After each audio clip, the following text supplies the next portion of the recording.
Salute a tutti. Quest'oggi, per essere in carattere, io parlerei del primo dell'anno, il Capodanno. Il Capodanno è una festa che ha un senso. Presso gli antichi romani, e non solo, non voglio fare la storia di tutti i popoli, anche perché i primi calendari della storia furono lunari, poi divennero lunari solari e poi divennero solari. Cioè perché prima si dava più importanza alla luna, successivamente al sole, no? Nelle culture matriarcali era preminente la luna, poi divenne preminente il sole.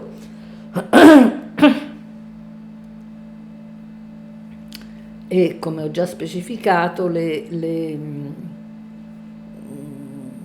la luna era collegata al mondo della magia, mentre il sole fuga le tenebre, per cui si vede solo la realtà visibile e non si ascolta quella invisibile. Perché il primo dell'anno è importante? Perché segna la fine e l'inizio, la fine di un ciclo e l'inizio di un nuovo ciclo. Spieghiamo perché. Dunque, gli antichi romani, almeno e non solo, facevano iniziare il nuovo anno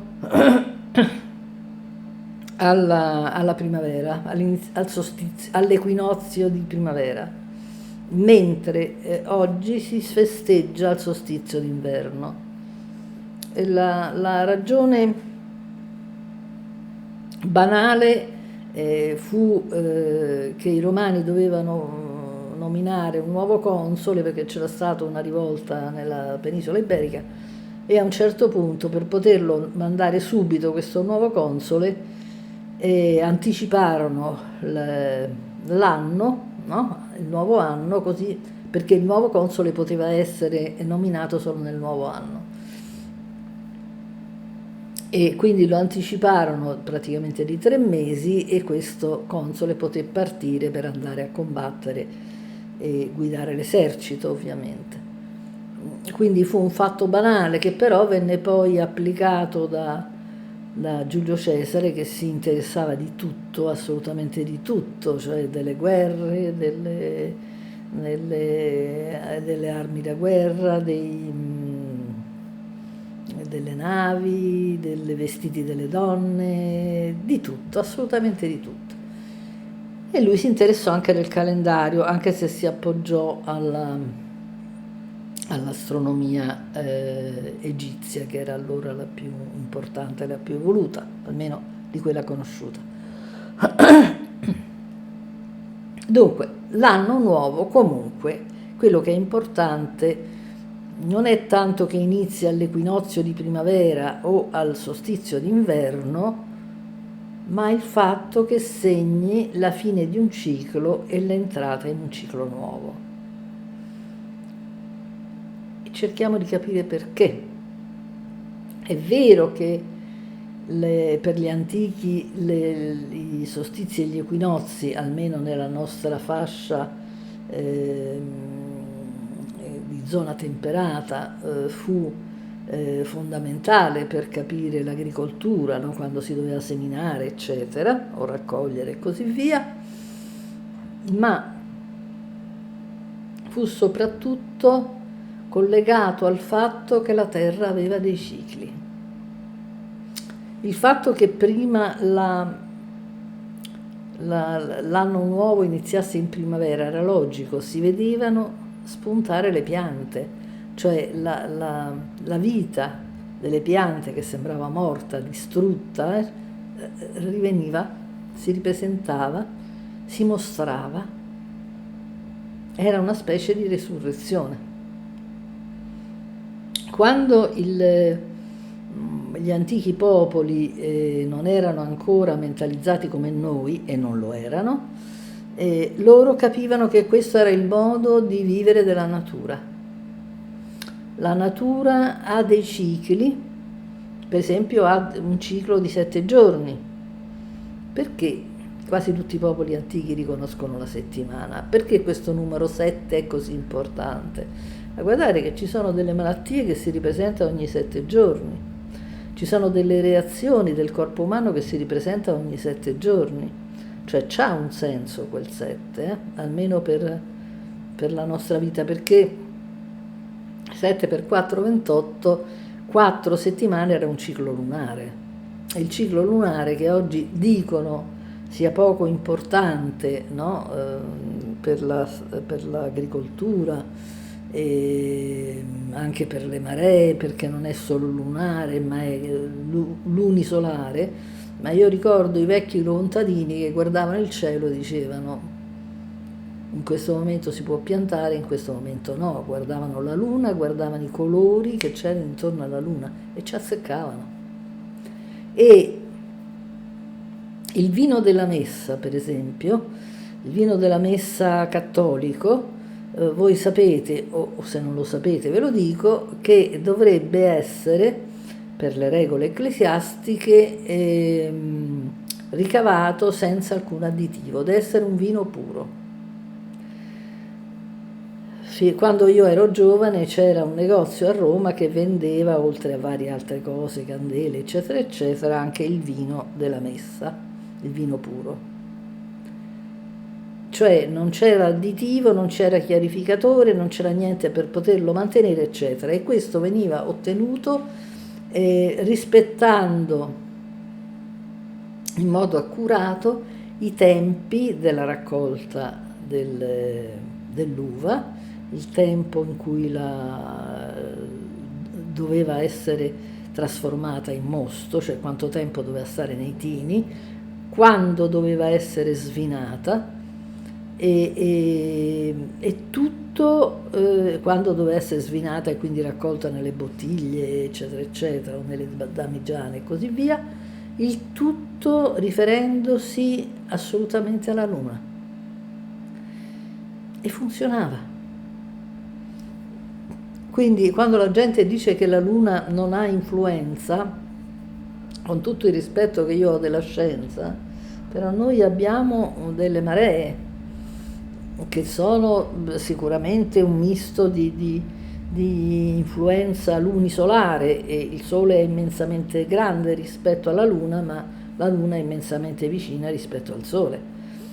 E noi abbiamo un liquido cefaloradichiano, rachidiano, che sarebbe quel liquido che sta intorno alla colonna vertebrale e che segue, come tutti i liquidi, e che va quindi anche al cervello, che segue come tutti i liquidi, come il sangue, eccetera, eccetera, l'influsso delle maree, perché è un liquido. Cioè le maree esistono pure nella Terra, sono le terree, non le maree. Comunque c'è un movimento anche sulla Terra di innalzamento e abbassamento, e così nei nostri liquidi. E sicuramente ha delle influenze su di noi. Di queste influenze, per esempio, si tiene conto in magia. In magia si tiene molto conto della luna, se è crescente o decrescente, a seconda delle operazioni che si vogliono fare o meno. E il riguardare alla luna non è affatto sbagliato, perché la luna influenza molto il nostro mondo invisibile della magia. Allora, tornando al Capodanno, che da noi inizia in inverno, nel solstizio d'inverno, ed è il momento in cui il sole invicto emerge dalle tenebre, Natalis solis invictus era, no? E il sole non viene sconfitto dalle tenebre ma riporta la luce, no? Il che denota una paura degli antichi di essere sommersi dal buio, perché altrimenti non viene da pensare che il sole se ne vada, insomma. No? E segnava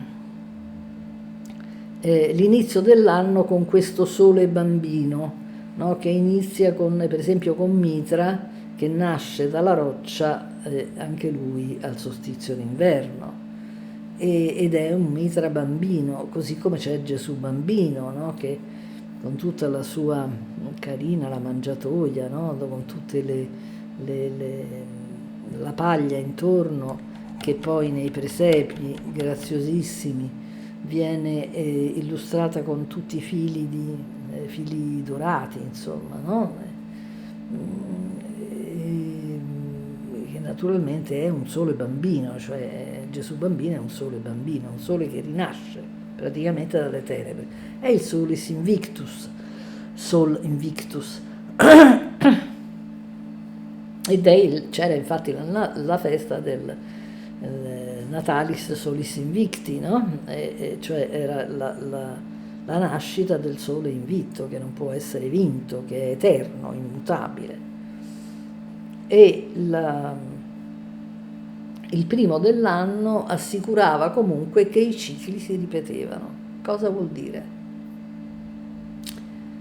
Per noi non ha un grande senso. Quando ci dicono è importante il ciclo, sono importanti i cicli, la vita è fatta di cicli, noi pensiamo sì, certo, c'è la nascita, la crescita, la morte, c'è l'infanzia, la gioventù, la vecchiaia, eccetera, eccetera.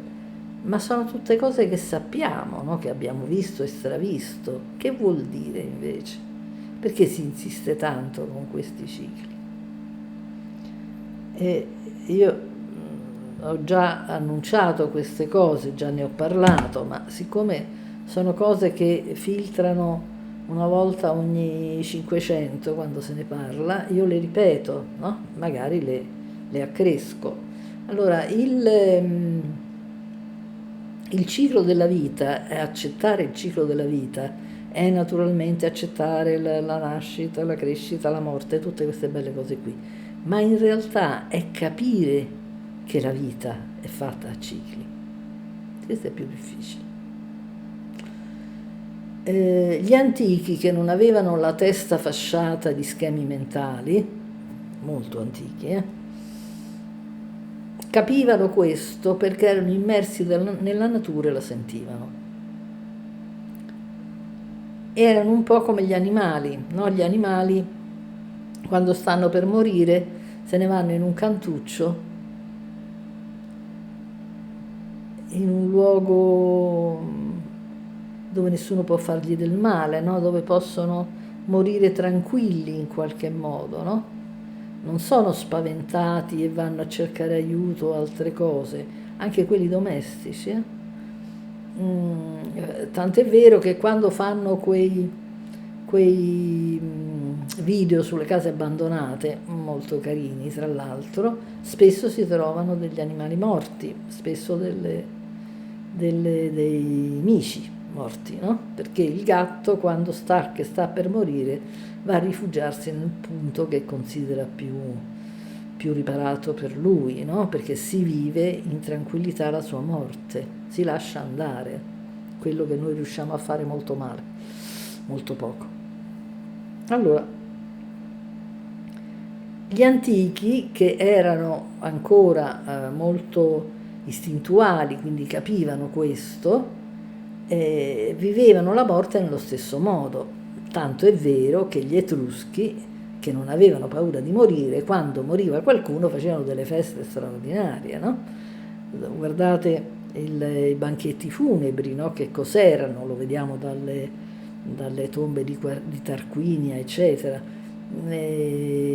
C'era giovialità, c'erano giochi, c'erano danze, c'erano banchetti, si mangiava, si beveva, ci si baciava, eccetera, eccetera. E cosa che non oseremo fare adesso, anche se il banchetto funebre ha avuto una valenza anche in Italia. Fino a non molto tempo fa, adesso ne è rimasto molto poco, forse qualcosa nel sud, ma in genere è stato abolito perché la religione non ha mai amato queste cose. La religione la religione cattolica proibì ai romani cristiani, che facevano i banchetti sulla tomba del morto. Ci sono tanti resti di queste apparecchiature di banchetti, addirittura sono stati trovati i banconi con i sesti per i piatti, no? Dove veniva messo anche il piatto del morto che partecipava al banchetto con i parenti, no? e in questi banchetti ci si lamenta il prelato che si brinda, che si beve, che ci si lascia andare al cibo, che si festeggia troppo, cioè troppa goduria non si può fare, bisogna espiare, per cui li proibì. E invece era una cosa molto carina questa vicinanza col morto, no? Era un tenerlo un po' presso di loro, aiutarlo a tenerlo presso di loro ed aiutare lui a stare presso i suoi parenti, no? Aiutare anche loro a stare presso di lui. E naturalmente questo la Chiesa, tutto ciò che era divertimento l'ha proibito, perché l'importante era espiare, e per cui questa gioia, no, conseguente alla morte del defunto, accompagnata dal dolore della perdita ovviamente, però gioia per lui, una gioia altruistica, no? Lui va a stare in un mondo migliore comunque, no? Non c'era quest'idea del mondo punitivo che doveva metterti tra le fiamme, punirti, eccetera, eccetera. Non c'era questo Dio così, per quanto gli dei romani o greci non fossero angioletti, tutt'altro, però non erano così crudeli come il Dio cristiano, insomma, il Dio cristiano. Poi sono i retaggi ebraici, perché il Dio cristiano, Gesù, era buonissimo, poveretto. E quindi il ciclo era familiare agli antichi perché loro sapevano che esistevano dei cicli e che tutto ritornava. Eliade, un arguto scrittore, scrisse un libro sul mito dell'eterno ritorno, che non è un mito in realtà, no? È una realtà, perché poi i miti vanno capiti, se no non servono a niente. I miti sono bellissimi, no? Cioè il Dio che muore e risorge, è un mito antichissimo, no? Non è che risale a Gesù Cristo, c'era già molto prima quello di una Dea Vergine e di un Dio che muore e poi risorge. C'era anche Dioniso sotto forma di Iacco che viene fatto a pezzi, poi vengono riuniti i pezzi, poi risorge. Iside e Osiride, la stessa cosa, no? Osiride che risorge e poi va come Dio dei morti, no? Che somiglia un po' a Gesù che scende nell'Ade quando muore, poi risorge, eccetera, eccetera. E loro capivano una cosa, che tutto nella natura si rinnovava, compreso l'invisibile mondo. Mentre noi che siamo profondamente materialisti, pur ritenendoci molto spirituali, molto più spirituali degli antichi, noi non capiamo più questo. Noi abbiamo gridato alla vittoria quando un filosofo come Cartesio dice ego cogito ergo sum, io penso quindi esisto.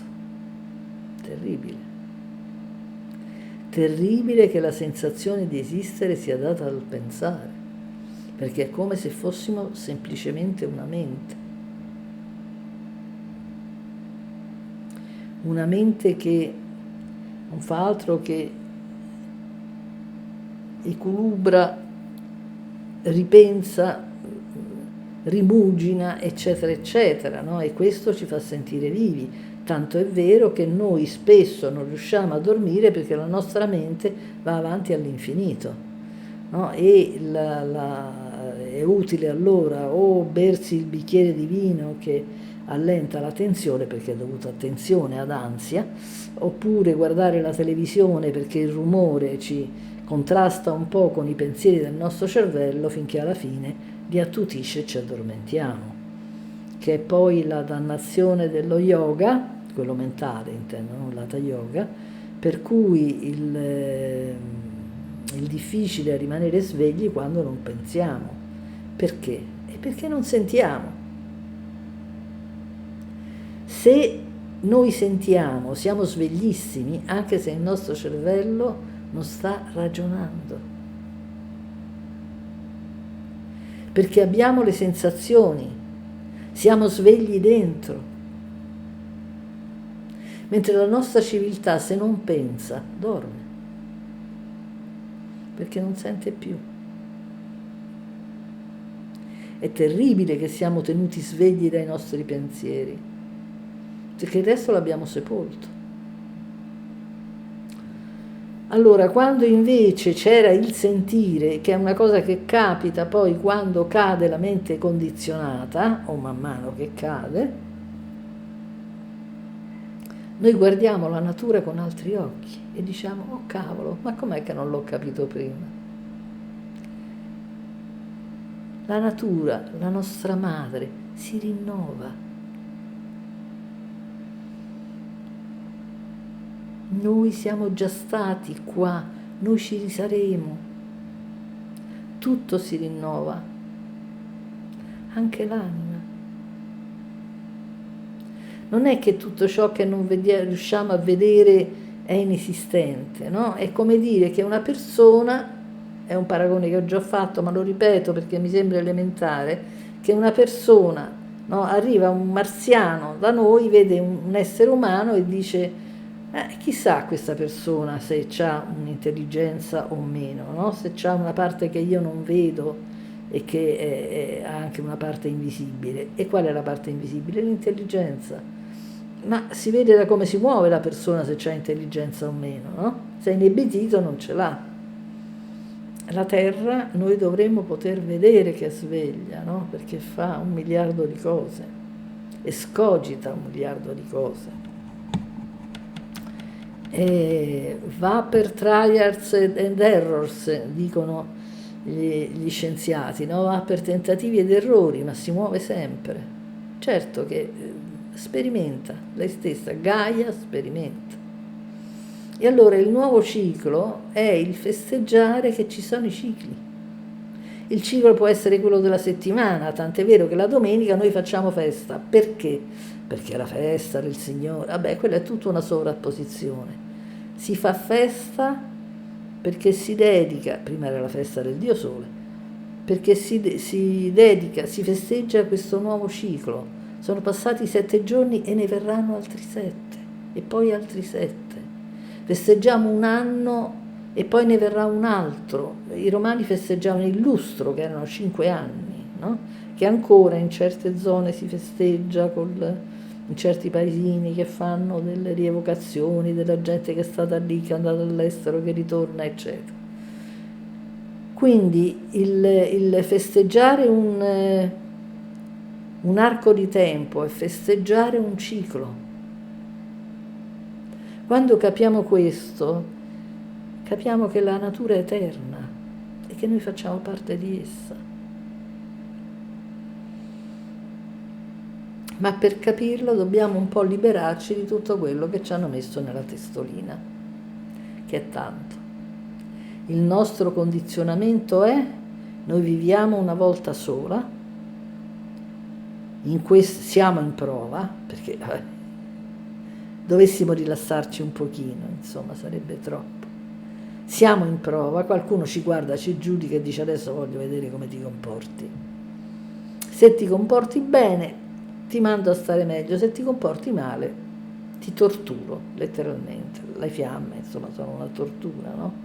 Perché nella vita le persone messe sul rogo, la Chiesa è stata maestra in questo, muoiono tra atroci tormenti, ma muoiono, invece nell'eternità tu bruci sempre, che qualcosa di più cattivo non si potrebbe pensare.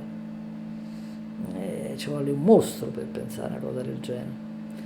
Quindi se siamo stati cattivi veniamo torturati per un po' di tempo, purgatorio oppure in eterno. Dice, ma Dio punisce raramente così. Un padre non lo farebbe mai, a meno che non fosse un pervertito, depravato, pazzo, paranoico, crudele, folle. Cioè questo è degno solo dell'astrale negativo, che questa cattiveria ce l'ha. Ma un padre normale non farebbe mai una cosa del genere a suo figlio, e noi abbiamo immaginato un Dio che è peggio di un padre normale. Pensate un po'. Il ciclo, festeggiare il ciclo è il mito dell'eterno ritorno, cioè noi ci siamo ma torneremo. Dove? forse qui, forse in un'altra parte, eccetera, eccetera. La vita, se noi la secondiamo, se noi cerchiamo di andare avanti e di capire, ci aiuta a capire questa cosa, ma non perché l'ascoltiamo da altri. Voi non potete credere a questo perché lo dico io, lo dovete sperimentare. Io non ci credevo per niente, poi l'ho scoperto. Neanche mi piaceva come idea, però l'ho scoperto e poi l'ho compresa appieno. Quando l'ho compresa bene mi è piaciuta. E non è una fede, eh? La fede è un'illusione mentale, è una consapevolezza che è diverso.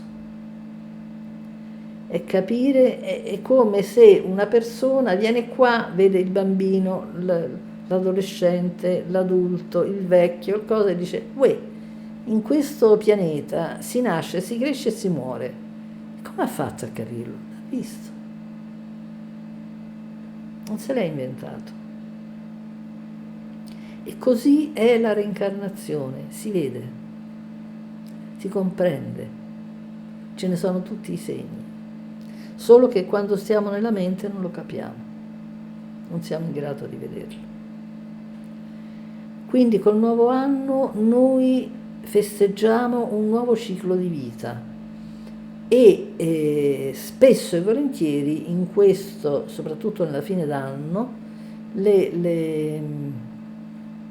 tutti i vari maghetti, maghette, stregoni e streghette fanno dei riti magici. È una tradizione e bisogna stare attenti perché in quel momento si muovono spesso energie non del tutto positive. Perché lo fanno? Ma perché ha un senso, perché tutta l'umanità è un po', come posso dire, distolta, no? Si beve un po' di più, ci si lascia andare un po' di più, eccetera, eccetera, e l'atmosfera è attraversata da queste energie che indubbiamente hanno un pochino più di valore in questo gioco. Io lo dico il giorno dopo perché così chi non lo sa non l'ha fatto. E, non dico di non fare, né dico di fare, ognuno faccia quello che crede, per carità. Io cerco solo di spiegare com'è la cosa. E le operazioni magiche sono si fanno soprattutto alla fine dell'anno, qualcuno le fa come buon auspicio anche al primo dell'anno. Gli antichi romani festeggiavano Giano, no? Giano Bifronte, che poi Giano veniva da Janua, in realtà, no? Janus, Janua. Janua era la porta, no? La porta dell'anno, quindi il ciclo che si apre di nuovo, no? La porta sul nuovo ciclo, e la morte è una porta, è Janua sul nuovo ciclo. E su come vogliamo arrivare a questa porta, a questa morte, dipende da noi, cioè, sono espressa male, su come possiamo arrivare, dipende da noi. Se vogliamo arrivarci bene, bisogna cercare di accumulare una consapevolezza. Non basta il voglio essere buono, bravo, perché quella è solo una fasciatura del cervello, che non vuol dire che uno deve lasciarsi andare e fare quello che gli pare a discapito degli altri, non mi fraintendete. Però voglio dire che l'unica cosa buona e sana è la consapevolezza.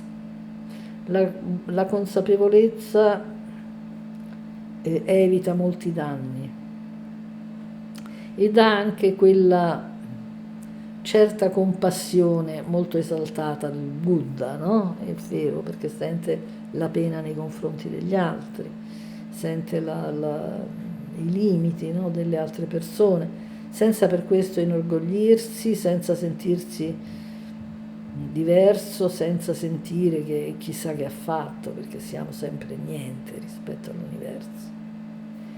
E badate bene, il momento in cui noi ci sentiamo qualcuno, noi ci siamo separati dall'universo, per cui siamo condannati all'infelicità, come lo è in genere l'umanità. Quella felicità che è molto diversa da quella che si esprime, la gioia, la felicità per noi sono momenti un po' di gasatura, diciamo, no? Mentre invece io lo chiamerei un benessere psichico, cioè un essere in pace con se stessi e con gli altri e con la natura. E la natura, se la conosciamo, la amiamo tantissimo. C'era quel pezzo sempre su Castaneda, che io cito spesso, e che è un romanzo, intendiamoci, che però ha delle consapevolezza, cosa che difficilmente ho trovato negli altri.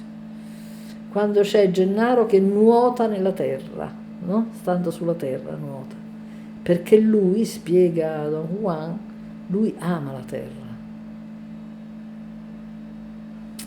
Bene, questa via deve portare all'amore per la terra, ma la terra proprio come suolo.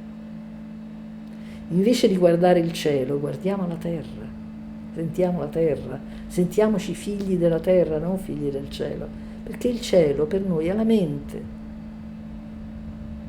La nostra ricerca del cielo, che non dà nessuna emozione, perché in genere le emozioni le dà la terra, insomma, no? Può essere bellissimo un cielo particolare, per carità, però se non ci fosse la terra sarebbe niente. Nella terra c'è la vita.